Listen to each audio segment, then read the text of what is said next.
Welcome to Energy Stew. This is Peter Roth, your host, and I'd like to ask you, how come humanity is in such trouble?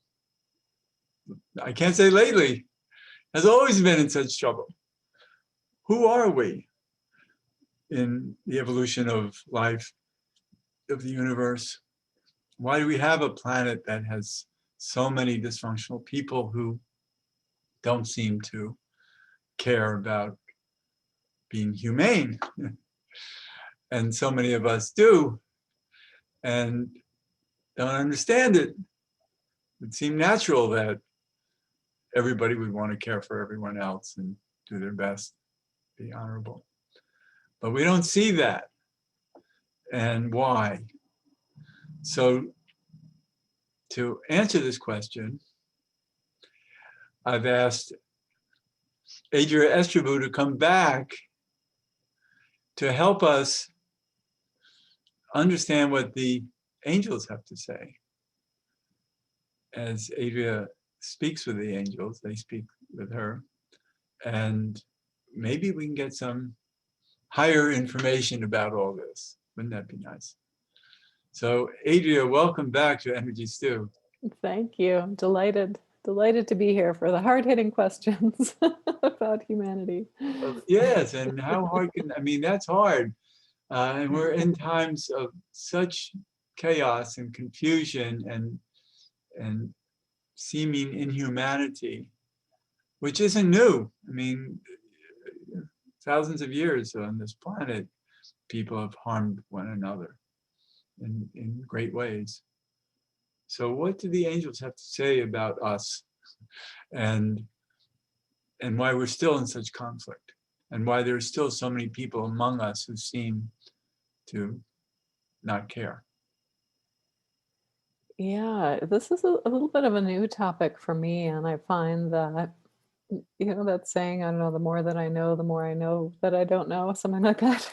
The more that I learn about humanity and angels both, the more I realize I think my concepts were so simplistic in the past. So lately I've been very curious, and the angels have been teaching about the divinity of humanity. What is it? We're so used to turning to God or angels or galactic beings or something that we might consider to be above us or wiser than us or more pure or something. I became curious, and the angels started speaking more about, yeah, but what is it to be human? What is lovely and divine and just gorgeously unique about being human? And one of the things that they've said, which really touched me, is that, yeah, there are other races who might consider themselves, and here I'm talking about galactic races, superior to humans because they can build spaceships or they have a higher intellect. But what they see in humanity that they don't see anywhere else is this compassion and the natural outflow of love from the heart. So it's very human, they say, to reach out and just help someone or do something for someone else just because of that prompting of this outward flowing love from our heart, right? We just want to help someone because it's sort of innate to us. We have this gorgeous outflowing of compassion and love, and that, they say, is very precious. It's very human. And yet it very likely is true pervasively, even among people who kill others because they love their families, they love their tribes, they love their political party or whatever. But they also, because they have tribal mentality, it's like if you're not in their tribe, they would just as soon kill you.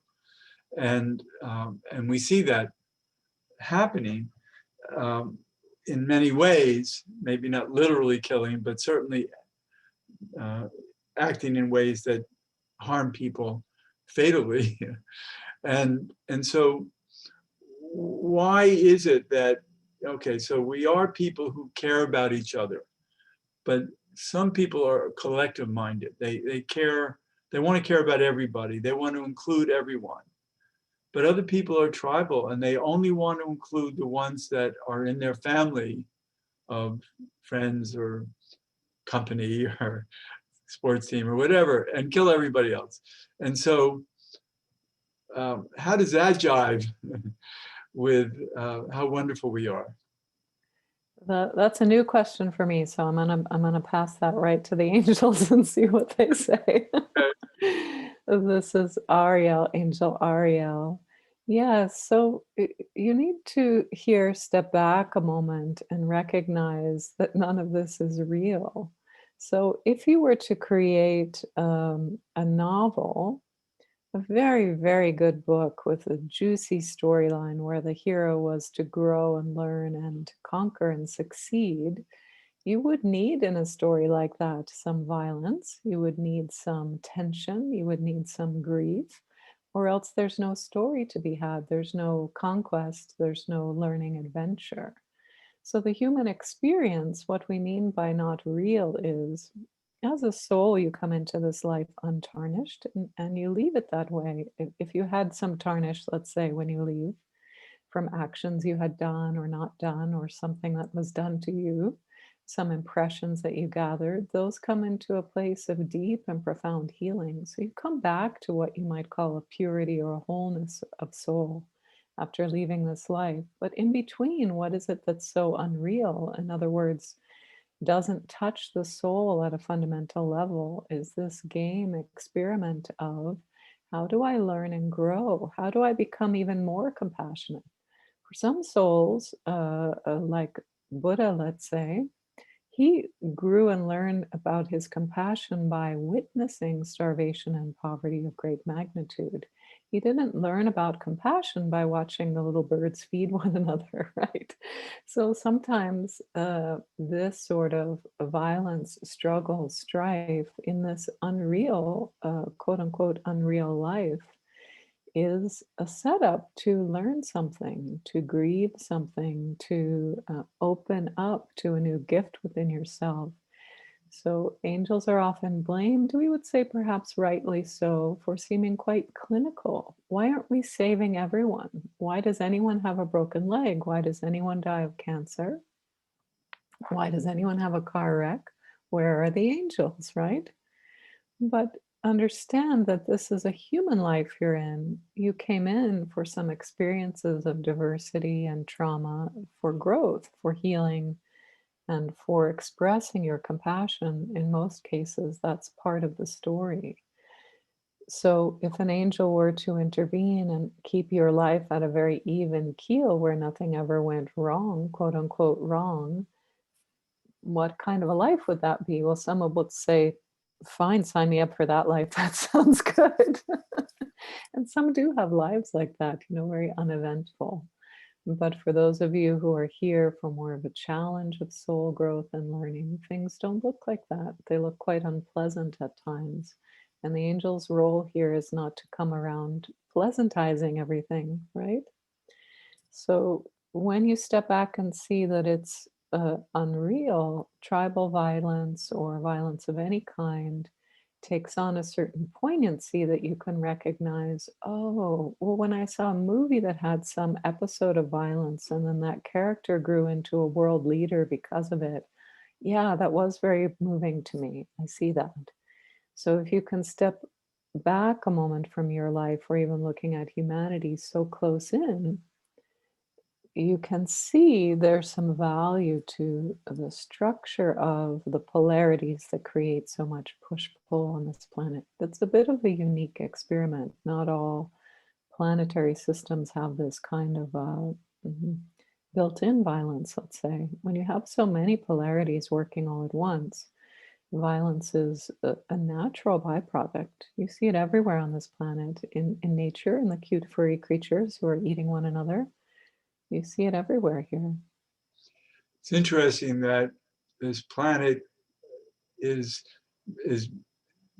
developed for growth through pain and suffering, and Yes. and yet in humanity we expect more of ourselves.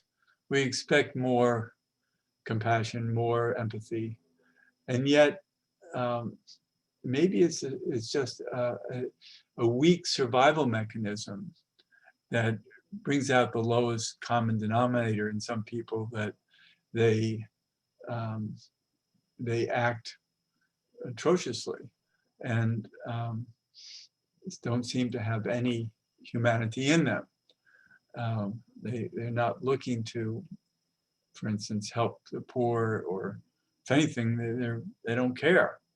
And who are those people? Who comes into this world here to perform evil? This is Ariel, Angel Ariel. So we'll answer the second question after a moment here. Notice that in order to have a Christ and a Buddha, you do need to have the serial killer. So again, when you're dealing with polarity and you're dealing with exalted and something called good or evil, both exist. Hot water and cold water both exist. Or you couldn't have one or the other, it would just be called water if it was all one temperature, right? So, this notion of good and evil is also very personal to humanity, to this setup of this planetary system. So, for better or for worse, that's the planet you find yourself in. So, who are these souls who would come to perform evil? They also, from angelic perspective, come in as untarnished souls. So, again, if you use the analogy here of a movie script of an actor, you don't really blame that actor if he killed someone in the film. You don't think, what kind of actor would play that role? So, from angelic perspective, the purity of soul is intact. And we do have assignments, humans and angels both. Angels don't work on the good evil spectrum quite so much like that. But for humans, there are assignments sometimes which look quite dark, which look like the killing of other souls, but from angelic perspective, it's the killing of the body, right? The soul is not touched. So again, if you can think of it as temporary, Yeah, what but it's is this painful. so-called evil? Certainly, certainly, there is pain and suffering that is a given on this planet, yes. But we don't carry the judgment, which is sometimes very, very difficult for humanity to understand of angels. We don't carry a judgment against anyone here. So that person last week or so who just killed some people with a gun, we have the same love for him. Well, that's challenging.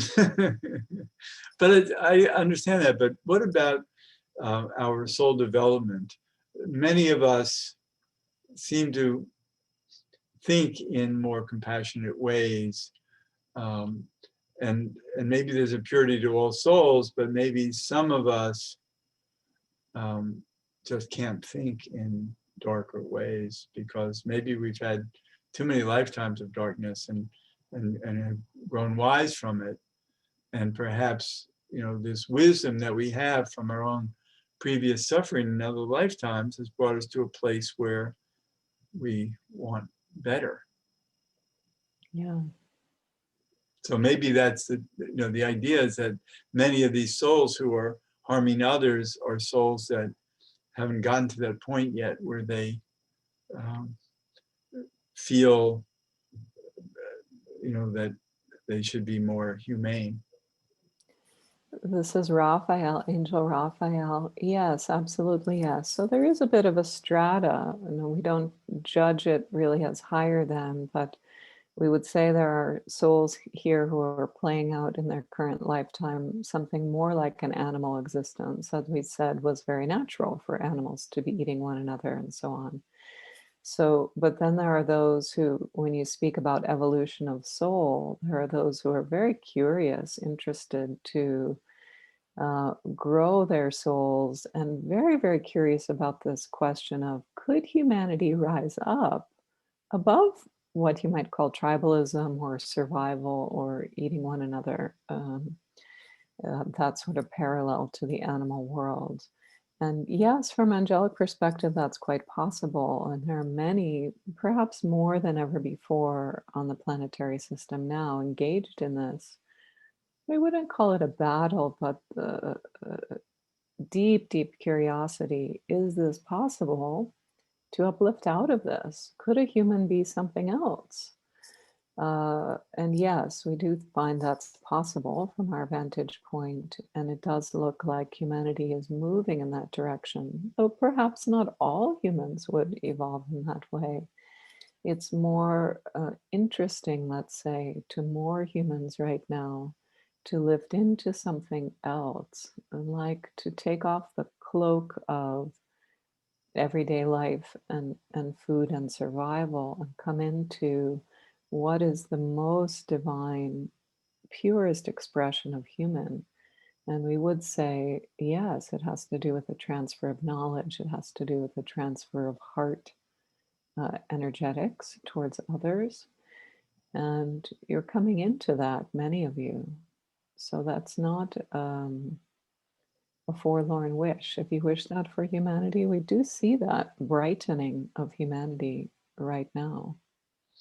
Yeah, that's very important. And I've been doing a lot, even a radio show recently on us coming into a fifth dimension reality where we don't operate at the same level of self-knowing. It's a greater knowing of self as one with all and as um, integrated in all of life. This is Raphael. Yes, the collective becomes more important as humanity evolves in this particular way. The awareness, I'm not alone here, the awareness that knowledge is shared, and not necessarily in traditional ways like books and talks, but that knowledge is shared becomes more important in this kind of uplift, yes. Right. And that's fascinating how we are evolving. So I want to know from these angels, um, are there are there those among us who are of that greater light of wisdom and sight that will be leading the way more for us, like we're in the same way that these angels are supporting us through their knowledge. This is Ariel, Angel Ariel. Yes and no. So, again, the collective becomes more important. So, the idea of a leader that's very, very bright, like a Christ or a Buddha, is a bit outmoded for the current.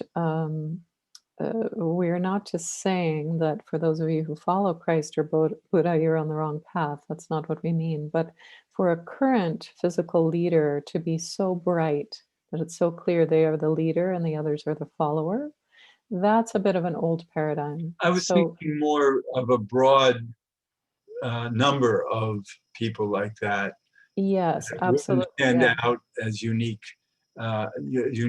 but be so bright that so many people just keep finding more people who are wise and we want to Yes, the integrate. collective brightness. Yes, yes, this is Ariel. But like that, more like 20,000 Knights of the Round Table, all of these circles where the leader, it's not really one leader, it's a strong, strong circle of leadership and knowledge and growth.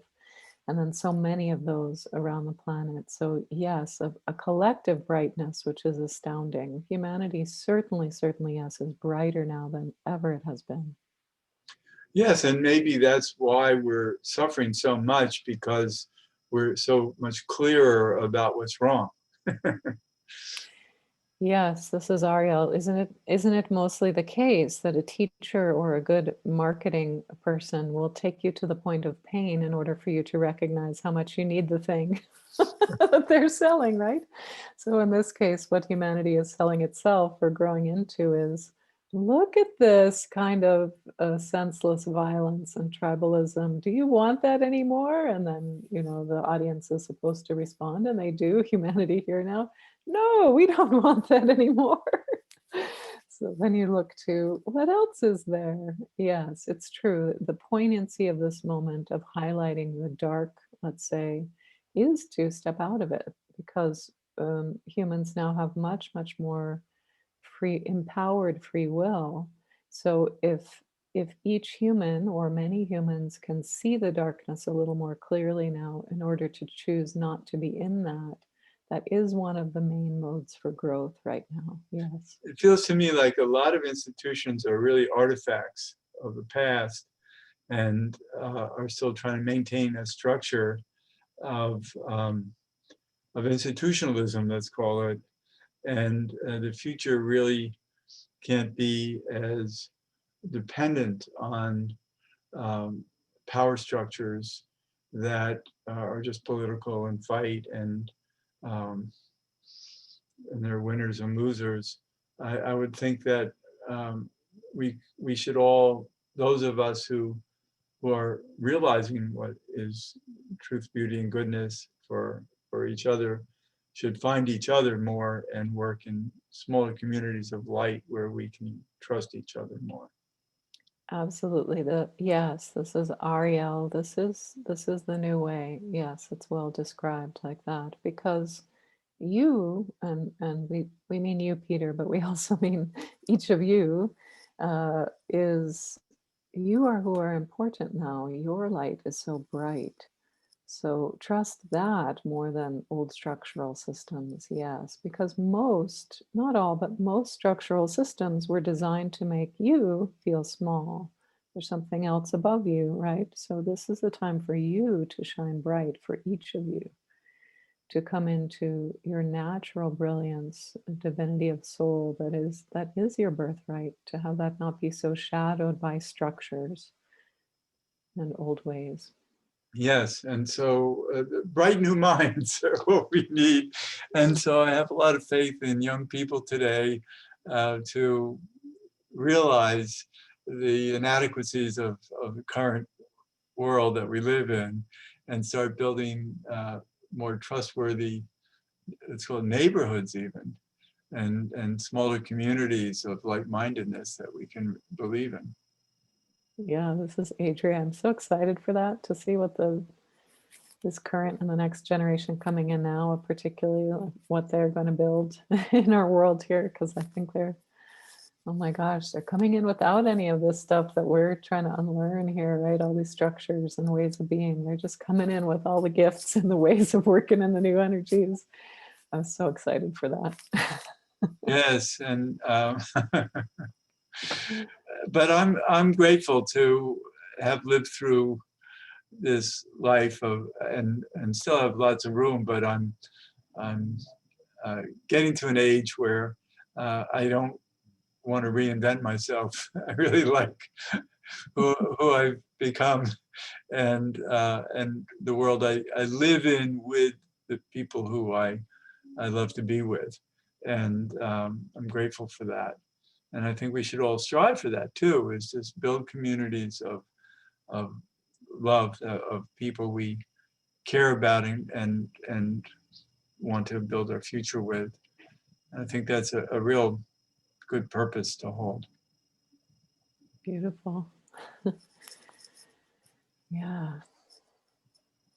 So how can our angels, what advice would you give us to how to take the next step? This is Ariel, Angel Ariel. This is the moment of your empowerment right now. So trust that.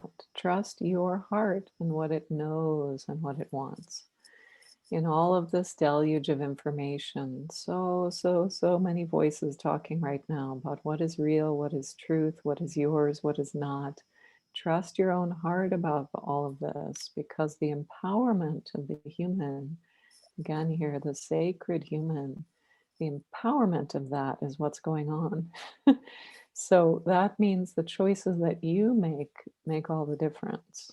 That means that you are now empowered as a soul to step out into your own life and perhaps into the lives of others if you're called to do that in ways that are broader, more brave, more true to yourself than ever before.